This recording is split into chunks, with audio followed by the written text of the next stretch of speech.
This month on The Friendly Futurist, we look beyond the tech hype around AI and ask, what does the human-robot relationship of the future workplace look like?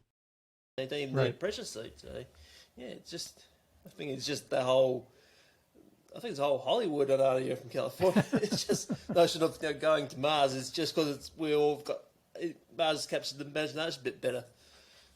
Well, it's very seductive to build rockets to go to distant galaxies. And I believe it's going to happen. I mean, the Vikings got in the ships, the Apollo program happened. There's an Artemis program now. You better believe that the moon is going to be colonized or militarized or mined.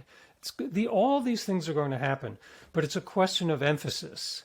It's a question of where we're really going to put the time and money for this civilization.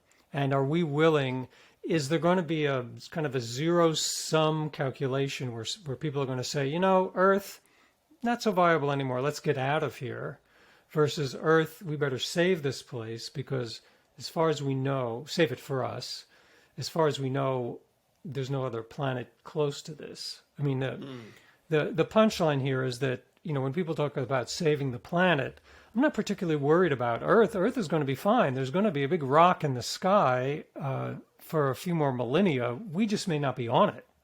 It may not support human life after many millennia keep going.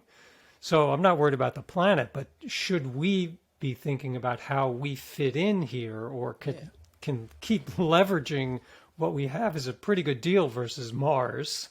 Can we keep leveraging that, or do we give up on it? I'd say I wouldn't give up on it. That'd be my take. Absolutely. Yeah, that's a very good point. That's a very good point about mindset. I really like that very much. Now, I'm going to move on to another topic. It's artificial intelligence. So we know ChatGPT has been dominating the tech space for the last, since Christmas, basically. Where do we sit at the moment with AI that most people probably aren't aware of? Where are we at with AI? We reckon. Well, I think we're a good ways off from a super intelligence that's going to be like Arnold Schwarzenegger in the Terminator or Skynet or something and take us all down. I think the technology goes fast, especially now, and I think we're closer than we think and should be planning on some kind of moral and legal framework for AI. It's already on us. The reason is, to take ChatGPT, this is just a large language model. It doesn't have emotions. It doesn't know what it's talking about. All it does is predict the next likely word in the sentence. And when you have super fast computers and a pretty smart algorithm and all the information in the world on the internet to feed into that very simple idea, well, that's pretty powerful, and you can do a lot. And it's going to get better. Like I saw something, was reading about Alan Alda, who is the star of MASH, on his podcast, one of the most popular TV shows ever. He asked ChatGPT to write a script for him and one of the other actors who was in MASH, and they read it on the podcast, the original actors reading the script from this famous TV show, and they concluded it wasn't so great. It wasn't terrific. And it's good that we still have writers writing good television shows and films, but there's no doubt that a lot of the sort of sales materials, search materials, the sort of mid-level journey person writing, ChatGPT is going to gobble all that up. And yes, jobs will be lost. And yes, we won't be able to do that sort of thing anymore. And yes, more and more things will be delegated to an AI kind of a platform. And we may not even know it. Like probably about 70% of the phone calls I get that are just phone calls are AIs. They're human-sounding voice AIs. And I know because when, it'll say, "Hello, this is Mary. Are you there?" And I'll play along. I'll say, yes, I'm there. And they'll say, all right. And there'll be a long pause. And I'll say, are you an AI? And it hangs up, cuts off right there. It's not much of a test, not much of a Turing test, right? But Yeah. I realize that a lot of that kind of voice-actuated, voice-driven AI is going to be very confusing. It's going to be, already banks are claiming that you can use your voice to identify yourself to sign in to your bank account, which I will not do. There was an article in the Guardian a few days ago where the reporter made a AI of his voice. He made a voice synth, and he fooled the bank AI into logging into his own account using a voice synth, which is pretty easy. Yeah, that's frightening stuff. And yeah, the voice synth space has grown a lot. I've noticed Crazy. in the last 2 years. Yeah. The very platform we're using now, Riverside, you can export this out to Descript. We could take this conversation, export it to Descript, and you don't have my permission to do it, but you could take your voice and create a voice synth of you and put that into a chatbot, and you could completely automate this podcast, and I could just play along answering questions that were you, but not really you. Yeah. So how long before we're going to work for our robot overlords? Aren't we Answer all the already? questions. I mean, in a way, there's this funny thing that happens called convenience. Convenience is probably going to be modern civilizations, if not downfall, then certainly the thing that helps undo us. Because we'll do anything if it's convenient, right? Yeah. We'll have a chatbot write a paper for us. We'll have a AI bot do a drawing for us. And soon, when we're replaced by AIs, we'll probably go willingly because it'll make us a deal. Like, would you like to retire or would you like to keep working? Well, if you take this buyout deal, an AI will do your work. So I think it's not, again, it's a moral question that we really have to address. It's not that far off. I think it's, like I said, a super intelligence is pretty far off. But a decision about, I employ a few people, and say I employ 5 people, and 3 of them could be replaced by an AI, and I have to tell them that I have to fire them because they're going to be replaced. I could see having to make that decision within a couple of years, easily. Wow. That's quite frightening, actually. But yeah, so I think that really just brings to the point that, would it be more robots not stealing jobs, but rather someone who knows how to use AI will steal your job? Yes. I mean, sure. There's a I used to do a podcast called Same But Tech, and we talked to people about AI and scientists, and it's exactly that. You've hit it exactly.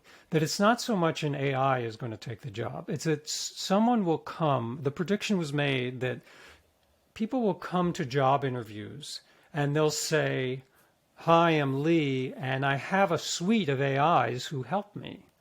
And they're trained to help me. They do my schedule, they do my research, and certain people will become empowered by their association with AIs that they just work with all the time.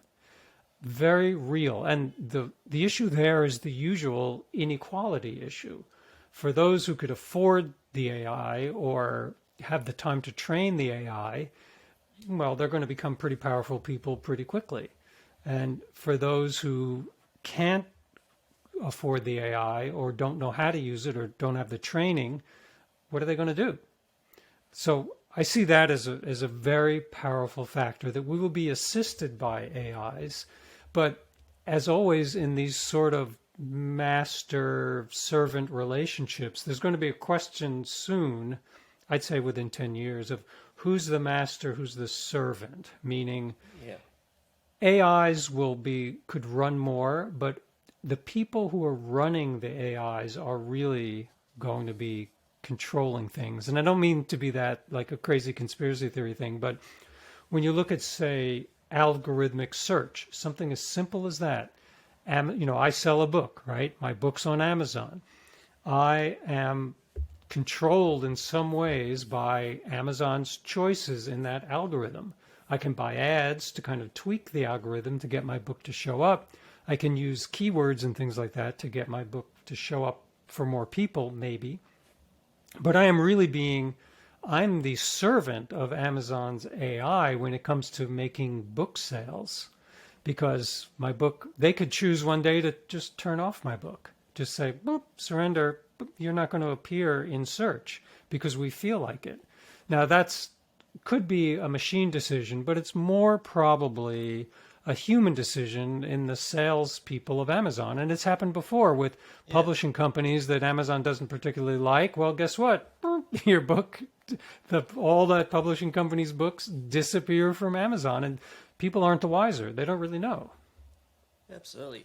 And also another issue I like to raise with AI, do we need more diversity when it comes to programming AI rather than having white dudes, Asian dudes just programming it? Do we need African Americans, or need Hispanics, or do we need gay people to program it as well? Because otherwise it's just going to be one.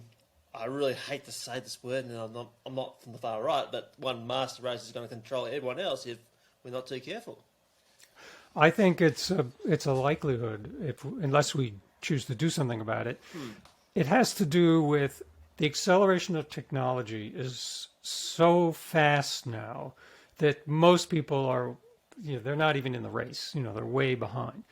And there's also the problem of when an algorithm becomes sufficiently developed, the humans who made it don't exactly know how it's working, which is a little scary to think about. They could tell you, it's kind of the basics of it, but how it arrives at what it arrives at is a bit of a mystery. I'll give you an example. In the U.S., sentencing decisions from judges in some states and courts are made by algorithm. It has all the information, and the judge is given a choice about parole. When do I give this person parole? How long do they stay in jail? And it gives a recommendation based on the recidivism, how likely are they to commit the crime again, other factors around that crime. Now, the judge doesn't know how that algorithm works. It's just data. It's just data that judge is using. There's a great book. It's on my bookshelf behind here, Algorithms of Oppression. And it's a research scientist writing about the early efforts of Google to make visual identifiers like computer vision. They worked terribly. They identified people of color as criminals more often than white people. And a lot of it is exactly the reason you were saying, is that algorithms don't come out of the air. They're invented by people with biases. And when we train the algorithm to do what we tell it to do, yes, there's a huge data set, but that data set is tainted, if the word is, it's biased because of the people who created it and the people who are creating that algorithm. So for sure, this is another kind of moral decision. It comes down to this kind of, there's that expression, any moral decision has to be inconvenient. And we have to reach this point of convenience isn't everything.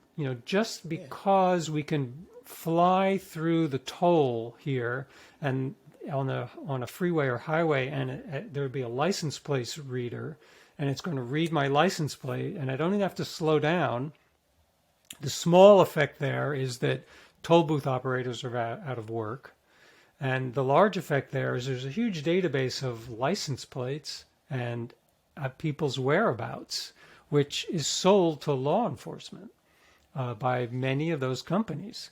So by itself, maybe it's not important to know that I drove my car through that toll, but when you talk about the master race idea, unfortunately, if you take that license plate data and you hook it up with my shopping habits and other things, you can build a pretty compelling portrait of me that I had nothing, it's not my will. I didn't give you anything, but you still could build, you could have a lot of information about me. This is a big part of surrender, because I became fascinated in my research for the book about surveillance capitalism, but in the fact that we'll give over retinal scans, we'll give over face identification, we'll give over thumbprints, we'll give over so many things for the purpose of quick and easy identification or whatever it might be.